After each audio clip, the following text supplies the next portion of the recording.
کامیابی جو کبھی بھلائی نہیں جائے گی, جو اس کی عظمت کی مثالیں ہمیشہ دی جائیں گی. کیا ہے یعنی کہ رات کے اندھیرے میں ایک ایسے شخص جو قلعے کی دیوار سے جو ہے وہ رسے کے ذریعے نیچے آ رہا تھا, اور ان کا جو ہے وہ دل, ان بہت سارے اندیشے تھے, خوف تھے, ان کی دھڑکن دل کی تیز تھی. وہ یہی سوچ رہے تھے کہ اگر قلعے والے ان کو دیکھ لیں گے تو کہیں ایسا نہ ہو کہ ان کو مار دیں. بہت سارے خدشات تھے. یہ سوچتے کے ساتھ ہی جو ہے وہ جیسے ہی انہوں نے زمین پر قدم رکھا تو کیا کیا کہ سپاہیوں سے جو ہے انہوں نے گرفتار کر لیا. ان کا یہ خیال جو ہے وہ غلط ثابت ہوا کہ رات کے اندھیرے میں کوئی انہیں نہیں دیکھ رہا ہے. اچھا, وہ لشکر کے سپہ سالار کے سامنے پیش کر دیے گئے. وہ سپہ سالار کون تھے؟ وہ اللہ کی تلوار یعنی کہ حضرت خالد بن ولید رضی اللہ تعالیٰ عنہ تھے. حضرت خالد بن ولید جو ہے مسلمانوں کے سپاہیوں تھے. ان کی مٹھی بھر فوج تھی, یعنی کہ ان کی فوج کو اتنی زیادہ نہیں تھی. بہت سارے دن گزرتے جا رہے تھے, قلعے جو ہے وہ قلعے کا جو ہے فتح ہونے کا نام نہیں لے جا رہا تھا.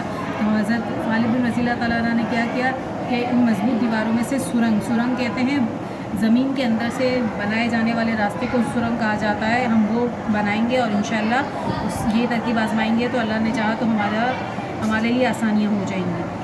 جیسے ہی جو ہے وہ پھر اللہ کی طرف سے مدد ہوئی.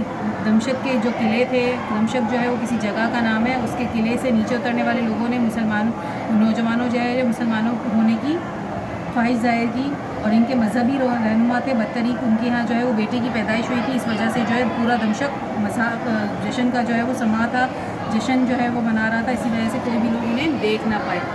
اگلی رات کو کیا ہوا کہ حضرت خالد بن رضی اللہ تعالیٰ عنہ اور جو مسلمان ہونے والا عیسائی نوجوان تھا جس کا نام یونس بن مرکز تھا, انہوں نے کیا کہ کمندوں کے ذریعے جو ہے وہ قلعے میں داخل ہونا شروع کر دیا.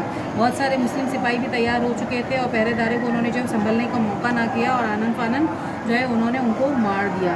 تو کیا ہوا کہ حضرت خالد بن ولید رضی اللہ تعالیٰ عنہ اپنا جو ہے فوجیوں کو لے کر جو ہے وہ پہلے سے تیار تھے. پھر وہ جو ہے ڈٹ گئے آگے جا کے. پھر جیسے ہی غروب آفتاب ہوا, یعنی کہ سورج غروب ہونے لگا, تو مسلمان جو ہے تقریباً اس جنگ کو جیت چکے تھے. لیکن اچانک ہی جو ہے وہ کہانی میں نیا موڑ آتا ہے کہ حضرت خالد بن ولید رضی اللہ تعالیٰ عنہ اپنے جو ہے وہ دستے کے ساتھ, یعنی کہ دستہ کہتے ہیں فوج کو, جو ان کے فوج کے ساتھی تھے ان کے ساتھ جب آگے جا رہے تھے تو ان کو عجیب و غریب منظر نظر آتا ہے, یعنی کہ حضرت ابو عبیدہ رضی اللہ تعالیٰ عنہ پرامن انداز میں سامنے سے آ رہے ہیں. ان کی ساری تلواریں جو ہے وہ نیام میں تھیں, یعنی کہ کوئی بھی ننگی تلوار لے کر وہ نہیں آ رہے تھے. اور جو رومی سپہ سالار تھا جس کا نام توما تھا, ان کے خاص آدمی کے ساتھ تھے. کہہ رہے ہیں کہ پروردگار میں کیا دیکھ رہا ہوں, اس وقت یقیناً یہی ہوں گے. دونوں سپہ سالار خاصی دیر تک ایک دوسرے کو دیکھتے رہے. تو حضرت ابو عبیدہ نے کہا کہ ابو سلیمان, یعنی کہ حضرت خالد رضی اللہ تعالیٰ عنہ کی کنیت تھی ابو سلیمان, کہ تم اللہ کا شکر ادا نہیں کرو گے کہ اس کی ذات نے ہمیں شہر صلح کے ذریعے بغیر لڑے عنایت کر دیا ہے. حضرت خالد بن رضی اللہ تعالیٰ عنہ نے کہا کہ صلح کی بات کر رہے ہیں, یعنی کہ وہ تو لڑ کر آئے تھے, انہوں نے بہت سارے جو ہے وہ راستے میں آنے والے لوگوں کو جو ہے وہ مارا تھا, بڑی مشکلوں سے جو ہے وہ سرنگ بنا کر اندر داخل ہوئے تھے.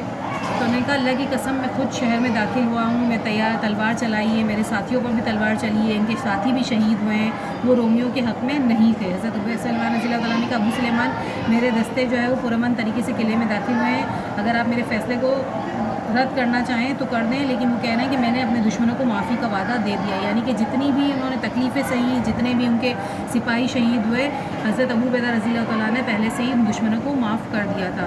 حضرت خالد رضی اللہ تعالیٰ عنہ کی ننگی تلوار سے ابھی بھی خون ٹپک رہا تھا, یعنی کہ وہ تازہ ہی جو وہ کسی کو مار کر آئے تھے, ان کے سپاہی شہید ہوئے تھے, ان کا بھی خون تھا.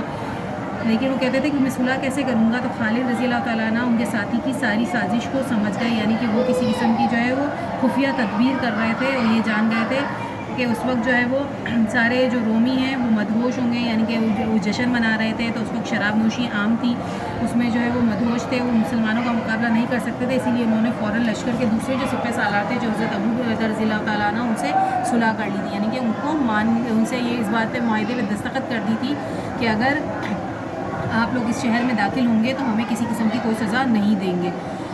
اس سے پہلے کہ یہ احساس ہوتا کہ جو ہے مسلم سپاہی توما جو تھا وہ ان کے ساتھیوں کو قتل کرنے کے لیے آگے بڑھ گیا, اور اس نے کیا کیا کہ وہ اپنے ارادے میں کامیاب ہونے لگا. تو حضرت عبیدہ بیچ میں آ گئے, اور خبردار انہوں نے کہا کہ میں ان کی جان بخشی کا وعدہ کر چکا ہوں.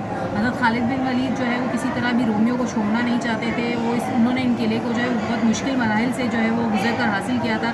اب ایک طرف جو ہے وہ مسلمان کا وعدہ تھا, یعنی کہ حضرت عبیدہ نے وعدہ کیا ہوا تھا, اور دوسری طرف کیا تھا کہ وہ یہ نہیں چاہتے تھے کہ جنہوں نے ان کو تکلیفیں پہنچائی ہیں, جن کی وجہ سے جو ہے بہادر فوجی جو ہے وہ شہید ہوئے ہیں, ان کو وہ معاف کرے. آخر میں کیا ہوا کہ حضرت حضرت خالد بن ولید رضی اللہ تعالیٰ عنہ نے کیا کیا سوچا اور سوچ کے کہا کہ مسلمان کبھی بھی وعدے کی جو ہے وہ پاسداری کو جو ہے وہ آنچ نہیں آنے دیتا ہے، اور جوش ہار گیا، غصے کو ناکامی حاصل ہوئی اور وعدے کی پاسداری ہوئی اور شیطان کو شکست ہوئی، اور ہمارے خالد بن ولید رضی اللہ تعالیٰ عنہ نے ایک عظیم تاریخی فیصلہ کیا. وہ کیا تھا کہ جو ہے وہ ان کو معاف کرنے کا تھا، تاکہ اسلام پر کبھی بھی عہد شکنی کا یعنی کہ وعدہ توڑنے کا کسی بھی قسم کا داغ نہ لگے. اور ہمارے حضرت خالد بن رضی اللہ تعالیٰ عنہ نے ابو عبیدہ کی بات مانتے ہوئے رومیوں کو معاف کر